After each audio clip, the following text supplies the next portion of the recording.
some more details we are seeing now how actually the urine gets formed. तो ये जो diagram दिख रही है, डायग्राम बहुत इंपॉर्टेंट है.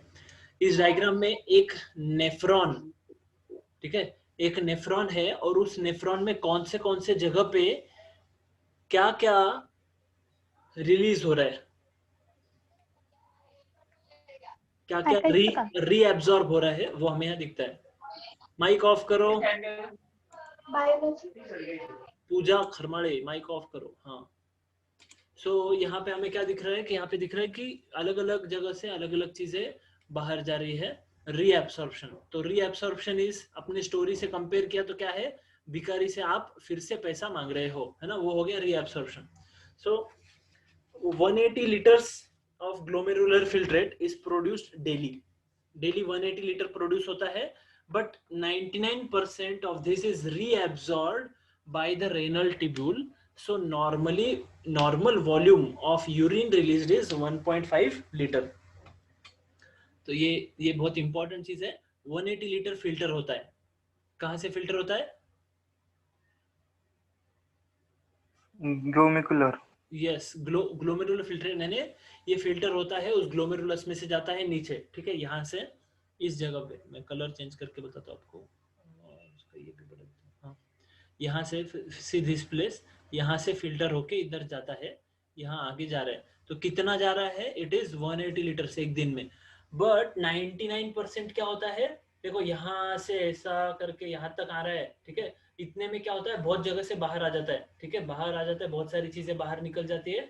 और ऐसा करके यहाँ सपोज यहाँ से जो निकल, यहाँ अंदर जो गया एट दिस पॉइंट 100 है, सपोज 100% है, तो यहाँ पे यहाँ तक जो पहुंचा वो कितना है, इट इज 99%. ठीक है, 99% क्या हो जाता है, it is reabsorbed by the renal tubules. So 99% चला गया, इसीलिए normal volume of urine is 1.5 litre. So in one day a normal person, normal ना, जिसको कोई डिसीज नहीं है, वो कितना लीटर यूरिन रिलीज करता है एक दिन में? कितना? 1.5 लीटर्स यूरिन, ठीक है, नॉर्मल पर्सन. अभी आप बोलेंगे सर यहाँ पे 100% हो गया, जैसे हमने 2000 रुपए का नोट दिया, ठीक है, और भिखारी से कितना 99%, यानी 1995 रुपीज वापिस ले लिया, वैसा हो गया वो. तो it is like this. So 1.5 litre is release, और बाकी जो है 178.5 लीटर्स जो है ना, वो क्या हो गया, वो रीएब्सॉर्ब हो गया. तो क्या क्या चीजें रीएब्सॉर्ब हो जाती है? तो glucose, amino acids, sodium etcetera are infiltrate are reabsorb actively. Filtrate काय को बोलेंगे हम? यहाँ से जो इस जगह पे जो फिल्टर हुआ है, यहाँ पे इस जगह पे जो फिल्टर हो चुका है, ये फिल्टर होके जो सब्सटेंसेस है, अभी जो सब्सटेंस है उसको क्या बोलते हैं हम लोग? फिल्ट्रेट बोलते हैं हम लोग, ठीक है. तो ये फिल्ट्रेट जो है, वो फिल्ट्रेट में से कुछ चीजें एक्टिवली रीएब्सॉर्ब होते हैं. एक्टिवली यानी क्या? एनीबॉडी कैन गेस एक्टिवली का मतलब क्या है? Energy is required. Yes, with the help of energy is ATP, with the help of energy, ये सारी चीजें रीअब्सॉर्ब कर ली जाती है. तो यानी इसका मतलब क्या है, जो चीजें बॉडी को बहुत ज्यादा इंपॉर्टेंट है, वो चीजें भी क्या हो गई, फिल्टर हो गई, ठीक है. तो बॉडी क्या बोलती है, अरे बाबा मेरा सब कुछ चला गया, ग्लूकोज चला गया, अमीनो एसिड, सोडियम, ये सब चीजें तो बहुत जल्दी चाहिए मेरे को. तो जल्दी से बोलते है एटीपी ले, लेकिन क्या कर, मेरे को फटाफट ये चीजें रीअब्सॉर्ब कर ले पहले फटाफट. तो बॉडी रीअब्सॉर्ब कर लेती है, क्योंकि ये चीजें अगर इसी में रही, इसी फिल्ट्रेट में रही, आगे जाके क्या हो रहा है, ये फिल्ट्रेट इसमें से जाके ये कहाँ हो जाएगा, ये बॉडी से बाहर चला जाएगा, आउट ऑफ बॉडी, वेस्ट हो जाएगा.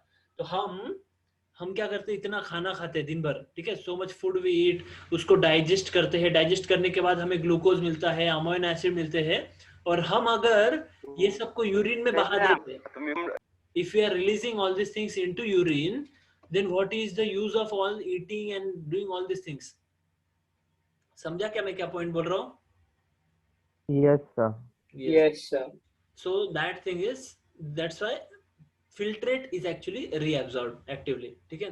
Then nitrogenous wastes are absorbed by passive transport. जो nitrogenous waste है वो कैसे absorb होता है? By passive transport. अभी नाइट्रोजनस वेस्ट काय को बोलेंगे हम लोग, जो कि यूरिया वगैरह है ना, तो इसमें से कुछ नाइट्रोजनस वेस्ट फिर से थोड़ा सा एब्जॉर्ब हो जाता है पैसिव ट्रांसपोर्ट से। तो पैसिव ट्रांसपोर्ट यानी क्या है, हाई कॉन्सेंट्रेशन से लो कॉन्सेंट्रेशन। Low concentration.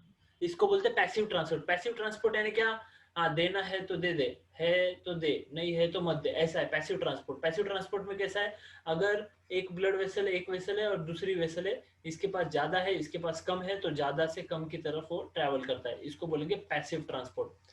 सो नाइट्रोजनस वेस्ट है वो पैसिव ट्रांसपोर्ट से ट्रैवल करता है, इसीलिए नाइट्रोजनस वेस्ट तो ब्लड में भी रहता है, ठीक है, वो यहाँ से उधर जाता नहीं, बाहर नहीं जाएगा ज्यादा नाइट्रोजनस वेस्ट, ठीक है।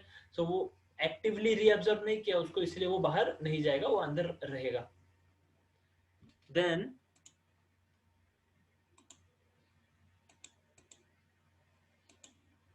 Passive reabsorption of water occurs in the initial segments of the nephron.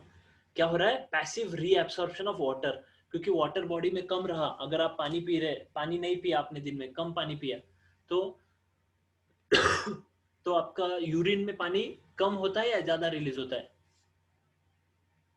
कम होता है।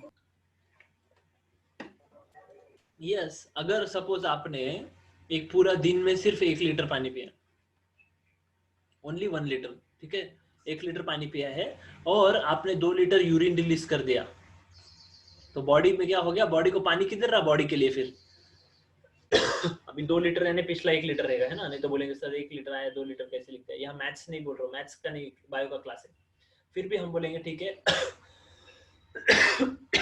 सॉरी 1 लीटर वाटर आपने ड्रिंक किया और 1 लीटर यूरिन रिलीज कर दिया, तो पानी तो चला गया, अब क्या करते हैं फिर, बॉडी को पानी किधर से मिलेगा, है ना, सो यूरिन क्या करेगी फिर, ½ लीटर ही वाटर रिलीज करेगी, क्योंकि वाटर के साथ उसको यूरिया तो बाहर रिलीज करना ही है, ठीक है, मगर पानी कम है तो कम पानी रिलीज करेगी।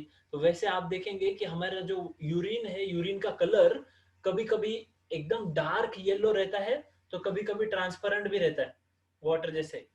Yes, so why is it so, because it depends on the water intake, how much water you have drank in the day, how much water you have taken inside within your body in that day, on that day your urine output, the water in the your urine output depends on that, कितना पानी पिया उस पे depend करता है urine में कितना water release होगा, ठीक है। तो वाटर एब्जॉर्ब कर लिया जाता है, फिर उसके बाद में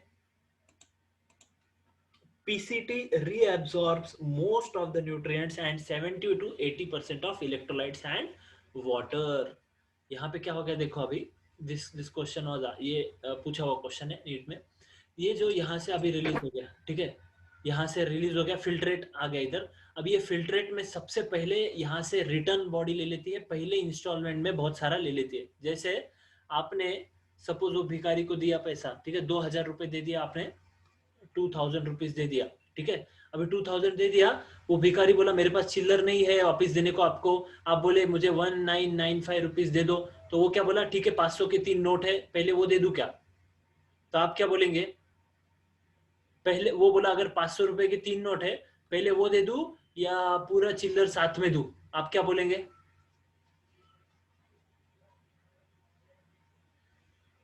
क्या बोलेंगे, कोई भी आदमी क्या बोलेगा, 2000 के रिटर्न नोट दो। हाँ नहीं वैसे नहीं, अब आपको 5 रुपए उसको देना है ना, तो 1995 रुपीज चाहिए आपको, तो वो क्या बोल रहा है, साहेब माझ्याकडे 500च्या 3 नोट आहेत, पहिले ते देऊ मग बाकी चिल्लर देतो तुम्हाला काढून एक एक करून, तो आप क्या बोलोगे, हाँ बोलोगे या ना बोलोगे? Yes sir. Yes sir. Yes sir. Yes बोलोगे आप, क्यों, क्योंकि अरे 500 का 3 नोट देगा यानी कितना हो गया, 1500 है ना, तो आप बोलोगे अरे 1500 मुझे आ गया ना पहले फटाफट, पहले हाँ पहले ते 500च्या 3 नोटा देऊन टाक आणि बाकी मग चिल्लर द्या, क्योंकि क्या पता वो चिल्लर नहीं दिया तो बाद में उसने भाग गया, तो कम से कम 500 तो आ गया। तो वैसे ही बॉडी क्या करती है, 70 to 80% जो रीएब्सॉर्प्शन है वो यहीं पे कर लेती है, इसी पार्ट में, पीसीटी में, ठीक है, प्रॉक्सिमल कॉन्वोल्यूटेड ट्यूब्यूल में ही 70 to 80% रीएब्सॉर्प्शन कर लेती है। तो सब इतनी सारी चीजें रीअब्सॉर्ब हो गई, और सबसे पहले बॉडी कौन सी चीजों को रीअब्सॉर्ब करेगी, जो कि बॉडी को सबसे ज्यादा रिक्वायर्ड है, ठीक है। तो वो सारी चीजों में क्या क्या आता है, तो वो सारी चीजों में ये देखिए यहाँ पर न्यूट्रिएंट्स लिखा है ना, here it is written nutrients, salt, water, potassium, bicarbonate, ये सब चीजें बॉडी को फटाफट चाहिए, सबसे पहले चाहिए, ये सबसे ज्यादा कॉस्टली चीजें है बॉडी के लिए। न्यूट्रिएंट्स में क्या आएगा, न्यूट्रिएंट्स में ग्लूकोज, अमाइनो एसिड्स, ये सब आ गए न्यूट्रिएंट्स।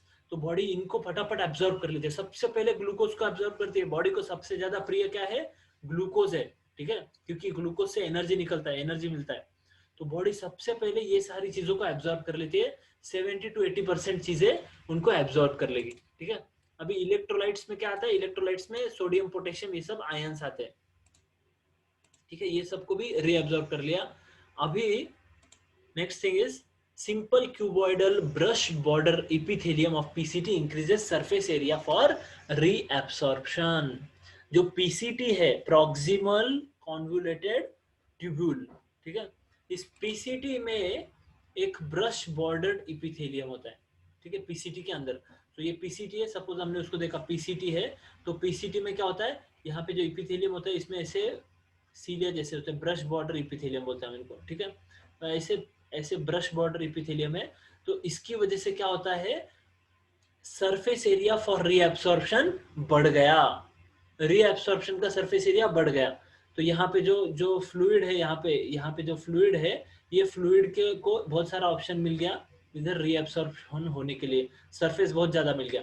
अगर सपोज ऐसा नॉर्मल रहता तो ये फ्लूइड है, फ्लूइड को सिर्फ ये जो सरफेस है, बस सरफेस के ऊपर एब्जॉर्प्शन का ऑप्शन है। लेकिन अगर सपोज सरफेस में ऐसा एक चीज निकल गया तो ये ऑब्जॉर्व करने के लिए जगह ज्यादा हो गया, फिर इधर से ऐसा निकल गया तो और ज्यादा जगह हो गया, फिर और आ गया तो इधर भी ज्यादा जगह हो गया, सरफेस एरिया बढ़ता जा रहा है। तो simple cuboidal brush border epithelium, simple cuboidal, cube है ऐसा एपिथेलियम है, सिंपल क्यूबॉइडल ब्रश बॉर्डर यानी क्या है, इसके ऊपर ऐसे ब्रश बॉर्डर एपिथेलियम बोलते हैं इसको, ठीक है, इसके ऊपर ऐसे सीलिया है, सच काइंड ऑफ एपिथेलियम जो कि simple cuboidal brush border epithelium, ये उसका nucleus, that is called as simple cuboidal brush border epithelium. और व्हाट इट डज, इसका फंक्शन क्या है, it increases surface area for reabsorption. Is this clear? Yes, sir. Yes, sir. Okay. अभी loop of Henley क्या function करता है, just a second.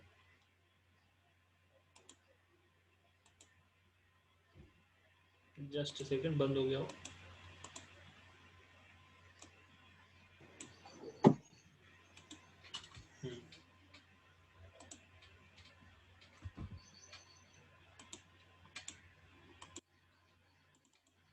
Okay.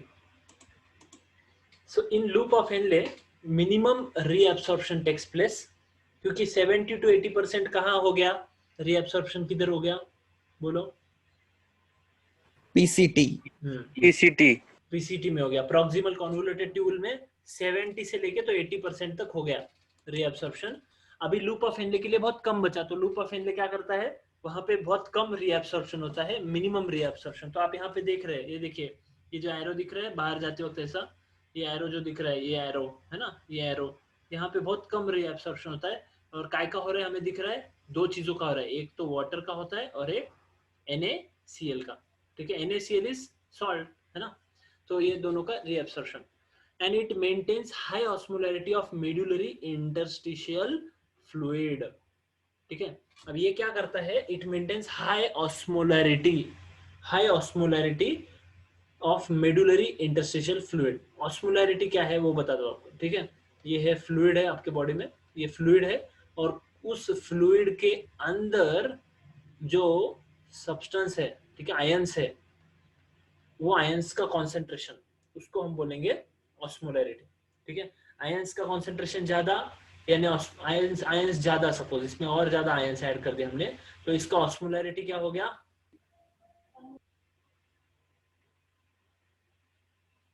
Yes, ions का concentration sir आपका आवाज ब्रेक हो रहा है। ओके, अभी आएगा, एक मिनट। सर वॉइस ब्रेक हो रहा है, का आवाज ब्रेक हो रहा है। सर आवाज ब्रेक हो रहा है। सो आई वाज टेलिंग कि अगर ये जो वाटर है, वाटर में आयंस का कॉन्सेंट्रेशन बढ़ गया, ठीक है, आयंस बढ़ गए, हमने इसमें क्या किया, आयंस का कॉन्सेंट्रेशन बढ़ा रहा हूं मैं, तो इसका ऑस्मोलैरिटी क्या होगा, बढ़ जाएगा, ठीक है। और अगर इसमें मैं आयंस का कॉन्सेंट्रेशन क्या कर रहा हूँ, कम कर रहा हूँ, ठीक है, I am reducing the concentration of ions, तो यानी मैं क्या कर रहा हूँ, इसमें इसका ऑस्मोलैरिटी क्या कर रहा हूँ, कम कर रहा हूँ, ठीक है। तो लूप ऑफ हेनले क्या करता है, loop of Henle maintains high osmolarity of medullary interstitial fluid. ये देखो, ये मेडुला है, इसके अंदर सब चीजें हो रही है, ये मेडुला है, याद होगा आपको, तो किडनी में मेडुला देखा था हमने, याद है, Yes, sir. Medullary Yes, pyramid, sir. Yes, sir. हाँ, तो ये मेडुलरी पिरामिड का आउटर मेडुला, इनर मेडुला, ये पार्ट है, ठीक है। तो अभी ये इनर मेडुला में यहाँ पर इस जगह पे ये जो सॉल्ट्स का कॉन्सेंट्रेशन है ये बढ़ा देता है, कौन बढ़ा देता है, तो लूप ऑफ हेनले, देखो लूप ऑफ हेनले से सॉल्ट निकल रहे ना, तो ये सॉल्ट्स क्या होते हैं, ये सॉल्ट्स इधर इसके आजू बाजू यहाँ पे ऐसे रहते हैं, ठीक है, इस जगह पे इट इंक्रीजेस द ऑस्मोलैरिटी, यहाँ पे इसका ऑस्मोलैरिटी बढ़ा देता है आजू बाजू वाले फ्लूइड का, जिस फ्लूइड को क्या बोलते हैं, मेडुलरी इंटरस्टिशियल फ्लूइड, यानी इसके आजू बाजू का ये बढ़ा देता है सॉल्ट का कॉन्सेंट्रेशन। अभी कोई मुझे इंटेलिजेंट बच्चा कोई है आप में जो मुझे सोच के बताएगा कि ऐसा क्यों करता है, वो ऐसा करने से क्या होगा, बाजू बाहर का ऑस्मोलैरिटी बढ़ाने से क्या होगा, अंदर के सब्सटेंसेस बाहर नहीं आएंगे। या वेरी गुड, शाबाश, खुश कर दिया तुमने अनुज, ठीक है। तो बाहर कंसंट्रेशन बढ़ा दिया तो क्या होगा, अंदर कंसंट्रेशन और बाहर कंसंट्रेशन दोनों सेम हो जाएगा, लेकिन अगर बाहर का कंसंट्रेशन अगर कम है सॉल्ट का, तो अंदर से बाहर जाने के चांसेस ज्यादा रहेंगे, ठीक है। तो क्या हो रहा है, फिर हम इधर से इतना फिल्ट्रेट हो रहा है, फिल्ट्रेशन होके यहाँ पे जा रहा है, और यहाँ से क्या हो रहा है, वो बाहर चला गया, और फिर आगे कुछ जा ही नहीं रहा है, सब कुछ बाहर निकल गया, तो फिर आगे कुछ जाएगा ही नहीं, इधर सब इधर इसके आगे कुछ जाएगा ही नहीं, सब कुछ इधर ही चला जाएगा, इस एरिया में ही सब कुछ अटक जाएगा, तो ये नहीं होना चाहिए। इसलिए ये लूप ऑफ हेनले क्या करता है, it maintains high osmolarity of medullary interstitial fluid. Is this clear with everybody? Yes, sir. Yes, sir. Yes, sir. Okay, so loop of Henle ऐसा करता है। फिर डिसेंडिंग लिम्ब जो है, ये लूप ऑफ हेनले का बहुत इंपॉर्टेंट पार्ट है, याद रखना है। लूप ऑफ हेनले स्पेशलिटी है उसमें, उसका जो डिसेंडिंग लिम्ब है, ये जो डिसेंडिंग लिम्ब है, ये क्या करता है, it is permeable to water but almost impermeable to electrolytes. Electrolytes में क्या क्या आ गया, सोडियम, क्लोरीन, पोटेशियम, ये सब आ गया, आयंस, ठीक है। सो ये डिसेंडिंग लिम्ब में से क्या बाहर जा सकता है, सिर्फ water, only water can go out, ये डिसेंडिंग लिम्ब में से। और असेंडिंग लिम्ब में से क्या बाहर जा सकता है, सिर्फ ओनली इलेक्ट्रोलाइट, वाटर भी नहीं जा सकता बाहर। जैसे मेरे घर में एक विंडो है, ठीक है, वो विंडो इतना छोटा है कि वो विंडो में से सिर्फ मॉस्किटो अंदर आ सकते हैं, ठीक है, लेकिन पक्षी नहीं आ सकते, बड़े बड़े पक्षी नहीं आ सकते, तो मैंने फिल्टर हो गया ना वो। तो वैसे ये जो डिसेंडिंग लिम्ब है, उसमें से सिर्फ वाटर आ सकता है, उसमें से आयंस बाहर नहीं आ सकते। और जो असेंडिंग लिम्ब है उसका स्पेशलिटी है कि उसमें से सिर्फ आयंस बाहर आ सकते हैं, इलेक्ट्रोलाइट्स बाहर आ सकते हैं, वाटर बाहर नहीं आ सकता। समझा, ये लूप ऑफ हेनले का कंडीशनिंग समझा? Yes, sir. Yes, sir. तो this is the condition of loop of Henley, ठीक है। अब डीसीटी में क्या होता है वो देखेंगे हम लोग, ठीक है, हम एक एक करके देख रहे हैं। हमने देखा पीसीटी में क्या होता है, सबसे पहले 70 to 80% रीअब्सॉर्ब हो जाते हैं, सबसे इंपॉर्टेंट जो चीजें हैं वो सब बॉडी रीअब्सॉर्ब कर ले, न्यूट्रिएंट्स, वाटर, पोटेशियम, ये सब रीअब्सॉर्ब कर लिया। फिर लूप ऑफ हेनले क्या करता है, आजू बाजू सॉल्ट्स का कॉन्सेंट्रेशन बढ़ा देता है, ऑस्मोलैरिटी बढ़ा देता है सॉल्ट की, और वाटर निकलता है कौन से लिम्ब से, which limb, Descending limbs. Descending limb. और आयंस कौन से लिम्ब से निकलते हैं, Ascending. Ascending. Sending. अभी डीसीटी में क्या होता है वो देखेंगे। In DCT conditional reabsorption, DCT में क्या होता है, conditional reabsorption of sodium and water takes place. Conditional यानी क्या, जरूरत है तो, ठीक है, बॉडी को जरूरत है तो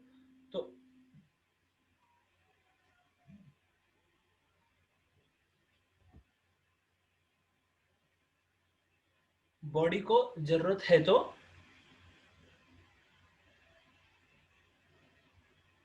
जस्ट अ मिनट, आवाज आ रहा है मेरा? Yes sir. ओके, तो डीसीटी में क्या देखा जाता है? डीसीटी में देखा जाता है बॉडी से पूछा जाता है, ठीक है। यहाँ तक तो सब हो गया, ठीक है, यहाँ तक हो गया, ये सब चीजें कंपलसरीली हो रही है। अभी डीसीटी में बॉडी को पूछा जाता है कि क्या रे अपने पास पानी है क्या? तो बॉडी बोलते हैं नहीं है साहब, पानी नहीं है। तो ये क्या बोलता है, चल रहे पानी निकाल, पानी मत लेके जा, चल पानी वापस दे दे, ठीक है। फिर बॉडी को पूछा जाता है क्या रे अपने पास में सोडियम पोटेशियम क्लोरीन ये सब है क्या सफिशिएंट? ज्यादा होगा तो मैं इधर भेज देता यूरिन में। तो बॉडी क्या बोलते है, साहब अपने पास सोडियम नहीं है, सोडियम चाहिए अपने को। तो ये बोलते चल रहे सोडियम भी दे, चल पोटेशियम भी दे, है ना, ऐसे। और बॉडी अगर बोलती है अरे अपने पास बहुत है सोडियम, इसको निकाल दे बाहर, तो फिर वो वाटर भी बहुत है, वाटर आज इसने 4-5 लीटर पानी पी लिया सुबह से, खाने को नहीं है सिर्फ पानी पी रहे। तो फिर वो बोलता है ठीक है, डीसीटी क्या बोलता है, ओके ठीक है चल पानी लेके जा, तुम पानी नहीं चाहिए हमको, पानी आगे जाने दे। तो डीसीटी में जो भी होता है रीअब्सॉर्प्शन वो कैसा है, कंडीशनल है। Is this clear? Yes, sir. Okay, I am giving you the simplest way, I am explaining in the simplest way, ठीक है। Collecting duct, Yes, sir. Yes, collecting duct में क्या होता है, collecting duct extends from cortex to inner part of medula. ये देखिए, this is this part, this is cortex, ठीक है, और आउटर मेडुला, इनर मेडुला, ठीक है। तो कलेक्टिंग डक्ट कहाँ से जा रही है, कॉर्टेक्स से लेके तो कहाँ जा रही है, inner parts of medulla. It reabsorbs large amount of water to concentrate urine। यानी ये भी क्या करता है, ये भी बोलता है भाऊ पानी है कि नहीं, बॉडी को पूछता है भाऊ पानी है का, बॉडी बोलते पानी नहीं है, ये चल रहे पानी दे दे, पानी दे दे। पर यूरिया नहीं, सॉरी यूरिया को बाद में देखते हैं हम लोग, बोलते हैं पानी दे दे, पानी ले ले फटाफट। यूरिन में ज्यादा पानी वेस्ट नहीं होना चाहिए, क्योंकि बॉडी को अगर खुद को पानी नहीं है और उसमें यूरिन में पानी रिलीज कर रहा है तो कितना बड़ा मूर्ख आदमी है ना। तो वैसे